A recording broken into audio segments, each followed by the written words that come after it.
오늘 이 아침에도 하나님의 은혜를 사모하여 기도의 자리에 나아오신 모든 성도님들을 환영하고 축복합니다. 오늘 우리에게 주신 하나님의 말씀은 구약성경 역대하 21장 2절에서 20절까지의 말씀입니다. 여호사밧의 아들 여호람의 아우들 아사랴와 여히엘과 스가랴와 아사랴와 미가엘과 스바랴는 다 유다왕 여호사밧의 아들들이라. 그의 아버지가 그들에게는 은금과 보물과 유다 견고한 성읍들을 선물로 후히 주었고, 여호람은 장자임으로 왕위를 주었더니 여호람이 그의 아버지의 왕국을 다스리게 되어 세력을 얻은 후에 그의 모든 아우들과 이스라엘 방백들 중 몇 사람을 칼로 죽였더라. 여호람이 왕위에 오를 때에 나이가 32세라. 예루살렘에서 8년 동안 다스리니라. 그가 이스라엘 왕들의 길로 행하여 아합의 집과 같이 하였으니 이는 아합의 딸이 그의 아내가 되었음이라.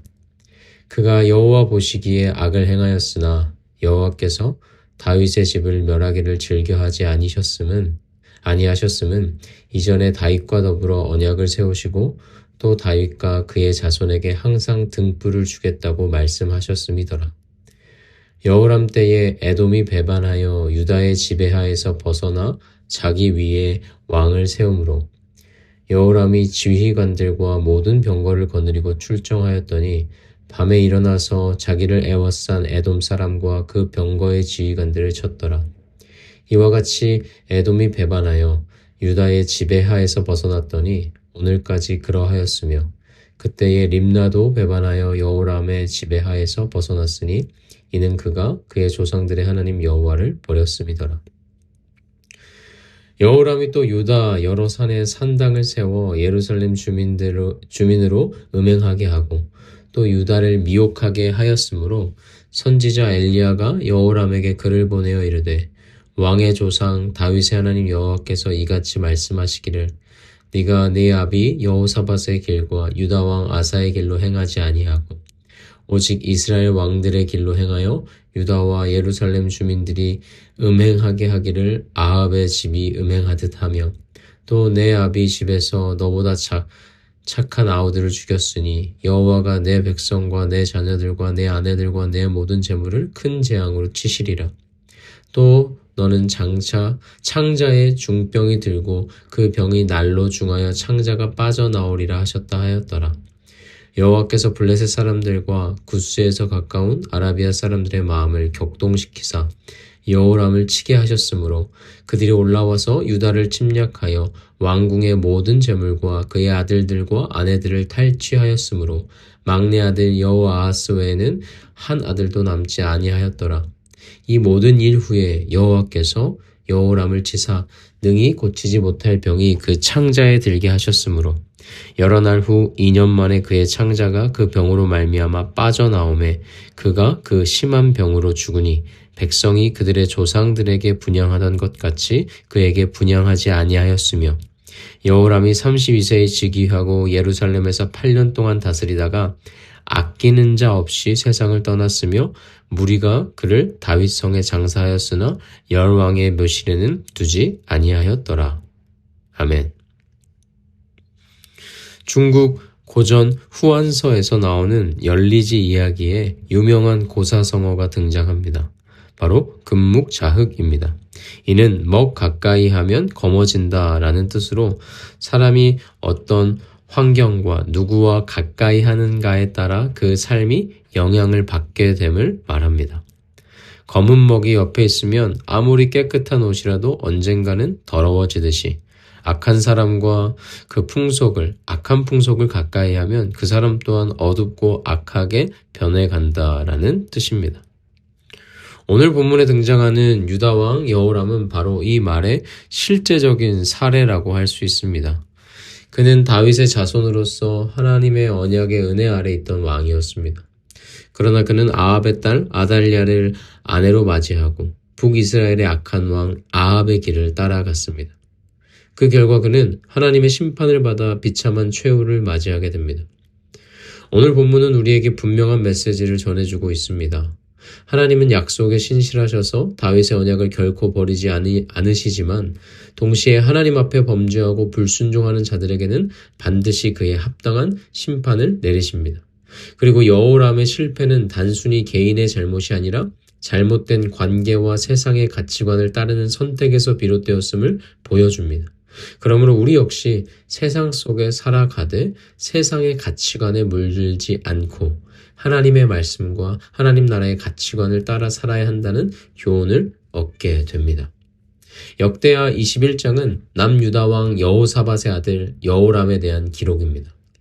여호사밧은 하나님을 경외하는 왕이었으나 북이스라엘과의 정치적 연합을 시도하며 아합 왕과도 관계를 맺게 되었습니다. 그 결과 여호사밧은 자기 아들 여호람을 아합 왕의 딸 아달랴와 혼인시키는 결정을 내리게 되죠. 이는 신명기에서 명확히 금하신 이방과의 혼인, 우상 숭배자와의 결탁이었으며 결국 여호람의 영적 길을 결정짓는 전환점이 되었다고 할 수 있지요. 본문은 여호람이 왕위에 오른 후 행한 악행과 하나님께서 그에게 내리신 심판, 그리고 그가 비참하게 죽음을 맞이하는 이야기를 담고 있습니다. 역대기 저자는 특별히 이 사건을 기록하며 다윗 언약에 대한 하나님의 신실하심과 동시에 불순종하는 자에 대한 하나님의 공의로운 심판을 강조하고 있습니다. 본문 7절은 여호람의 악한 가운데에 중요한 대조점을 제시합니다. 그러나 여호와께서 다윗의 집을 멸하기를 즐겨하지 아니하셨으니 이는 전에 다윗과 언약을 세우시고 또 다윗과 그의 자손에게 항상 등불을 주겠다고 말씀하셨음이더라. 아멘. 여호람은 우상 숭배의 길을 갔고 그의 통치는 비참했습니다. 그러나 하나님은 다윗과 세우신 언약 때문에 유다를 즉시 멸망시키지 않으셨습니다.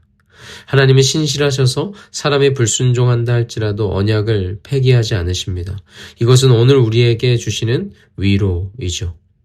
우리의 연약함과 실패에도 불구하고 넘어짐에도 불구하고 하나님은 결코 우리를 버리지 않으십니다. 그리스도 안에서 우리와 맺으신 새 언약은 결코 깨지지 않는 것이죠. 그러나 동시에 이것이 죄를 방관한다는 뜻은 아닙니다. 하나님은 언약에 신실하시면서도 죄에 대해서는 반드시 다루시는 분이죠. 이것이 하나님의 공의와 신실함이 동시에 드러나는 모습입니다. 여호람은 왕위에 오르자 자기 형제들을 모두 죽였습니다. 이는 다윗의 자손을 보존하시려는 하나님의 뜻과 정면으로 배치되는 행위였죠. 그는 아합의 길을 따라 바알을 섬기고 산당을 세워 백성들을 음행과 우상 숭배로 이끌었습니다. 그 결과 하나님께서 심판을 내리시죠. 에돔이 배반하여 독립하고 림나도 반역하였습니다. 외세가 침입하여 여호람의 집과 재산과 아내와 자녀를 빼앗아 갔습니다. 그리고 마침내 여호람 자신은 창자에 병이 들어 그 병이 날로 중하여 마침내 그의 창자가 빠져나오매 그가 그 심한 병으로 죽으니 말씀이 말하는 바와 같이 끔찍한 죽음을 맞이했습니다. 여호람의 비참한 죽음은 죄의 결과를 극명하게 보여줍니다. 하나님은 죄를 결코 가볍게 여기지 않으십니다. 여호람은 백성을 우상 숭배로 이끌었기에 그의 심판은 철저하고 무겁게 임했습니다. 심지어 백성들도 그의 죽음을 슬퍼하지 않았다라고 말씀은 전하고 있습니다. 이는 그가 얼마나 무의미하고 비참한 삶을 살았는지를 보여주는 말씀입니다. 여호람이 이렇게 된 직접적인 원인은 무엇입니까? 본문은 그 이유를 분명히 밝힙니다. 그가 아합의 집의 길로 행하였음은 아합의 딸이 그의 아내가 되었습니다. 6절 아멘. 여호람은 아달랴와 결혼함으로써 아합 집안의 영향을 고스란히 받게 되죠. 그는 남유다 왕이었지만 그의 삶의 방식은 북이스라엘의 아합 집안과 다르지 않았습니다. 바로 금묵자학입니다. 악한 가문과의 결탁, 잘못된 가치관과의 동행은 결국 그를 동일한 악한 길로, 타락의 길로 이끌었고 비참한 최후로 몰고 가게 됩니다. 이는 우리에게 중요한 교훈을 줍니다. 우리는 세상 속에 살아가죠. 그러나 세상의 가치관에 물들어서는 안 됩니다. 그리스도인은 세상에 살되 세상과 분리되어 세상 속에서 빛과 소금으로 살아가는 자들입니다.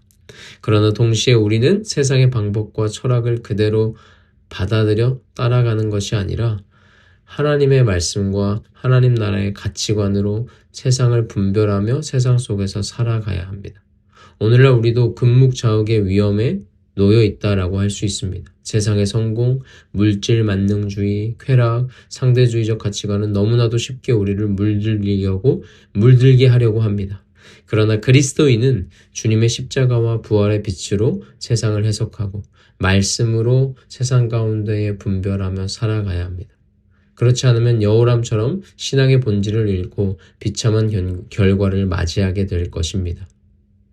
여호람의 인생은 우리에게 주는 경고와도 같습니다. 그는 다윗의 자손이라는 특권을 가졌고 하나님과의 언약의 은혜 아래 있었던 자였지만 결국 세상과 결탁하여 하나님을 배반했습니다. 그 결과 그의 삶은 철저히 무너지고 말았습니다. 하나님은 오늘도 신실하게 우리와 함께 하십니다. 그러나 동시에 우리를 향해 묻고 계십니다. 너는 무엇에 물들고 있는지, 세상의 먹에 물들어 검게 되어 있는지, 아니면 하나님의 말씀의 빛에 물들어 거룩하게 살아가고 있는지. 사랑하는 성도 여러분, 오늘 우리는 다시금 선택해야 합니다. 세상의 가치와 방법이 아니라 우리를 구원하신 하나님 나라의 가치와 그 말씀의 뜻대로, 그 말씀대로 살아가야 합니다. 그 길만이 우리를 살리고 우리 가정과 교회를 살리며 하나님 나라의 등불을 이어가는 길일 것입니다. 기도 드리시겠습니다. 사랑과 공의의 하나님 아버지, 오늘 여호람을 보며 우리의 삶을 돌아봅니다. 세상과 가까이 하며 물들어가는 우리의 연약함을 불쌍히 여겨 주옵소서. 약속을 신실히 지키시는 주님의 은혜만을 붙잡게 하시고 죄와 타협하지 않는 거룩한 백성으로 살게 하옵소서. 그리고 우리 개인의 기도 제목을 놓고 우리의 가정과 다음 세대 자녀들, 청년들을 위해 기도해 주십시오. 또한 진행되는 사김의 교회 2학기 사역을 통해 하나님께서 큰 은혜 주시기를 기도해 주시기 바랍니다. 마지막으로 나라와 민족과 온 열방에 하나님 나라가 세워지기를 한 마음과 한 뜻으로 기도하며 나아가시겠습니다. 함께 기도하시겠습니다.